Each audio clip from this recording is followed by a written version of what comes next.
mga pasiuna. So mao kini ang sinugdanan sa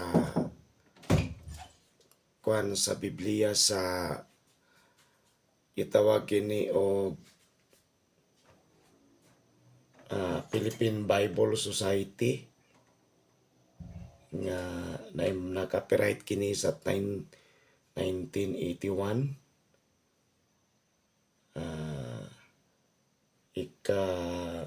Port printing na kini gikan sa 1984. O dili lang kini kay katolikong Biblia mga kaigsunan, kundi sagol kini, no? So membro kini siya sa Philippine Bible Society. Okay mga kaigsunan, mo na ni. Sa September 2022, 1973, gilusad sa Philippine Bible Society ang maayong balita alang kanimo. Usa ka bagong hubad sa bag-ong kasabutan alang sa tanan nga naggamit sa Binisaya nga sinugbuhanon kining ubara bunga sa 5 ka tuig sa hiniusa nga pagbinuligay sa mga Protestante o mga Katoliko diha sa tinuoray nga buhat sa ekumenismo. Ang mga paghuhubad nagbudlay ubos sa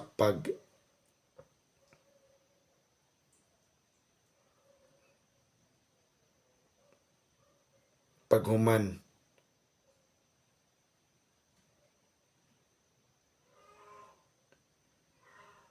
sa Philippine Bible Society human sa halandomong panagsabot sa United Bible Society o sa Vatican Secretariat for Promoting Christian Unity. Human mogula ang maayong balita alang kanimo, gipadayon ang hiniusa nga buhat o paghubad sa daang kasabutan, lakip ang Deuterocanon. Tapos ang laing 8 ka tuig nga paningkamot, bisan adunay daghang kakulian na human paghubad ang tibok Biblia human sa panabang sa kahitasan, busa aniya ang Biblia maayong balita, ang tibuok Biblia sa atong dila nga Bisaya nga sinugbuanon.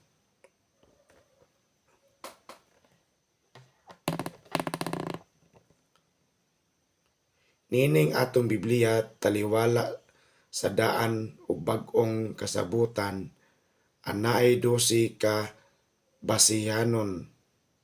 basahon nga ginganlag Deuterocanon nga mao ang Tobit, Judith, Esther, teksto nga Grego, kaalam ni Solomon, Sirach, Baruch, sulat ni Jeremias, awit sa 3 ka batan-on lalaki, Susana, Sibil ug ang Dragon, 1 Makabiyo ug 2 Makabiyo.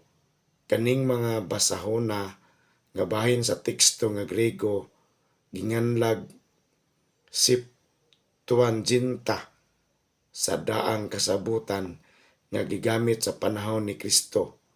Kining mga basahona gidawat sa mga Romano Katoliko ingon nga mga bahin sa kanon sa daang kasabutan ug kini giisip sa daghang mga Protestante, hilabi na gayod ang mga Anglikano, Episkopaliano ug mga Luterano nga takos sa labing menos nga basahon sa pribado bisan wala kini nila giisip nga sukaranan sa doktrina. Alang sa dugang kasaysayan, mahitungod niining mga basahona, tan-awa ang mga pasiuna sa tagsa kabasahon. So mga kaigsuonan, aron inyong masabtan unsa gyud ang mga uban pang mga bag-o nga mga nasabutan sa mga nagkalain-laing mga grupo nga sikta or simbahan, mga kaigsuonan, dili lang kay Katoliko kundi apil na niini ang pipila ka mga relihiyon, mga kaigsuonan. So ang teksto nga gisukaran sa paghubad sa daang kasabutan mao ang teksto Masoretiko nga gipatik sa Biblia Hebraica 3rd edition 1973 nga hinikay ni Rudolf Kittel. Ang teksto nga gisukaran sa paghubad sa Deuterocanon mao ang tekstong Grego nga gipatik sa Septuaginta 3rd edition 1949 hinikay ni Alfred Raffles.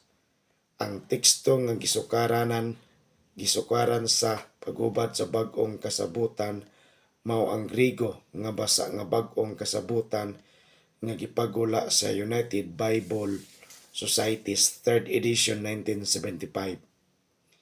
Apan sa pipila ka higayon o nga ang hubad gipasukat sa laing mga pulong nga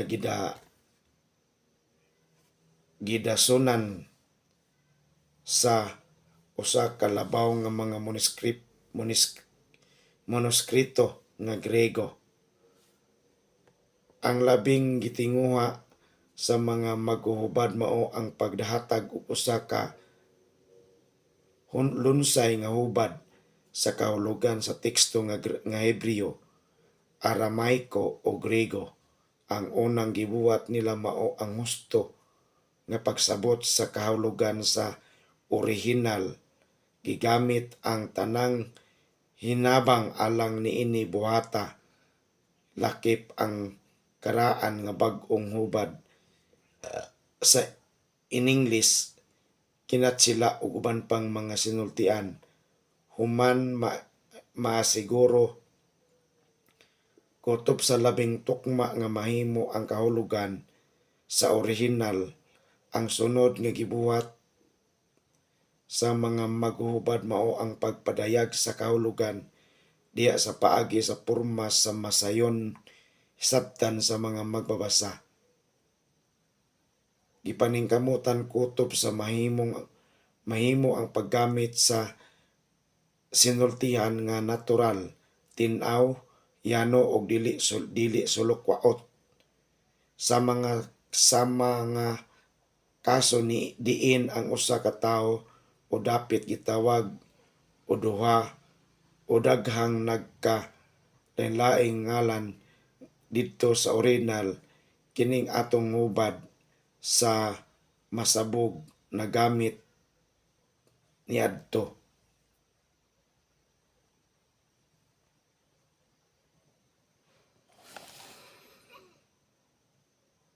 Ang lamang ngalan sa labing ginamit sa tanang mga dapit.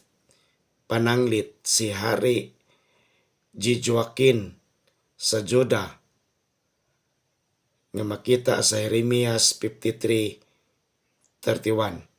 Gitawag usab og Hikonias, Jeremias 24:1 og Konias, Jeremias 37:1.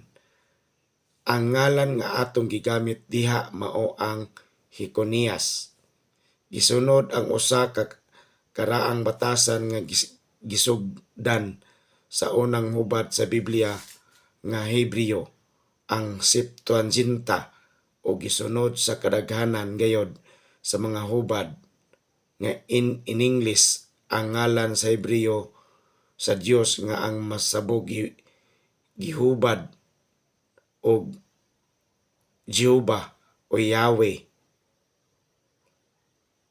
Gihubad ni ining hubara sa Ginoo kung ang Adonai nga naandan paghubad Ginoo sundan sa Yahweh nga gi-in English Lord God.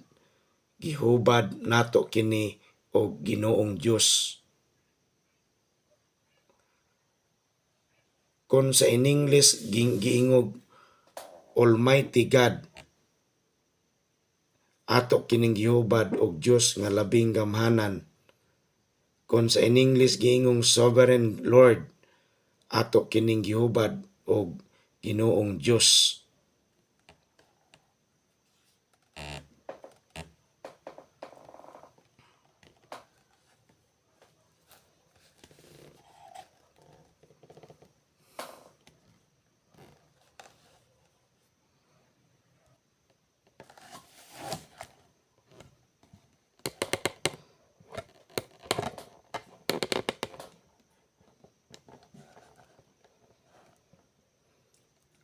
Aron labing masayon sabton ang teksto, gisangkapan ang nagbabasa og pipila ka mga hinabang. Ang teksto mismo gibahin sa mga seksyon o gibutangag uluhan nga matagbahin sa nagsaysay sa nahasulod sa seksyon. Diin adunay nag-ubay nga mga asoy sa laing bahin nga nagsaysay sa nahasulod sa seksyon. Din adunay nag-ubay nga mga asoy sa labing bahin sa Biblia. Gisulat kining bahina sulod sa parenthesis ubos sa uluhan. Dugang niini adunay mga cultural or historical notes aron makasabot ang magbabasa sa kahulugan sa teksto.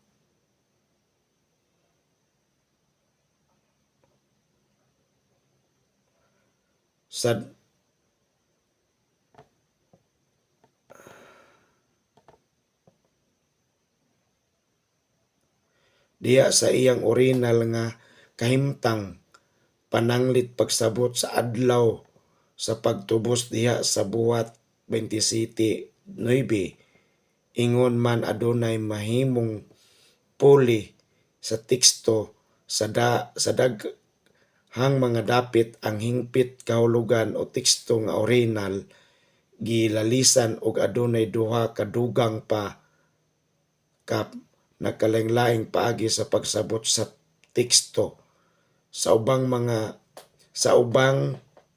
mas importante nga mga higayon, gihatag ang nahimong puli nga teksto pananglit Genesis 2:9, Mateo 6:9. Adunay pipila ka mga gidugang sa katapusan sa basahon usa ka listahan sa mga pulong nga nagtudlo sa daghang mga butang o hitabo nga kultural kansang kahulugan. Tingali wala hibaloi sa tanang mga magbabasa. Usa ka kronolohiya sa Biblia naghatag og sa labing duol nga pitsa sa labing dakong mga hitabo nga gitali sa Biblia sa usa ka index nga nagtudlo pinagi sa numero sa panid sa labing importante nga mga butang, mga tawo, mga dapit ug mga hitabo nga anaa sa Biblia.